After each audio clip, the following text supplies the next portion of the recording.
ต้องห่วงกระจายเองจัดไปมีธุรกิจให้เบิร์ดไม่ต้องห่วงหาไหม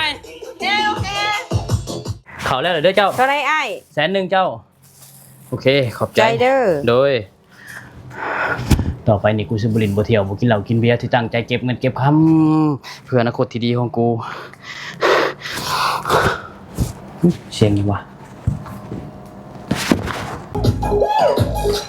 มาเอาเลยเอาไปสิเก็บเงินเก็บคำแล้วบ่กินดอกมาก่อนนี่สิเรื่องอะไรจากจอกจากไหนมาเอาจอกหนึ่งเด้อมาบ่หลายเด้โอ้ยมาโอ้ยดีแพงโอ้ยไอ้บอกไอ้บอกจะกินไอ้สิดูแล้วเบิ่งแย่งสุขภาพไอ้อีกจังนึงไอ้สิเก็บเงินไอ้สิเก็บเงินไอ้จอกนึงเด้ออีกจังนึงเพิ่มไอ้เบียร์ไปเลยเบียร์ไปเลยไปแล้วไม่ต้องห่วงกระจายเองจัดไปเอาเท่าไหร่2 ล้านพอป่ะพอแล้ว2 ล้านแบบไปกับพวกกับแก้มตั้งใจกันเด้อจัดไปมีธุรกิจให้เบิร์ดไม่ต้องห่วงหาไหม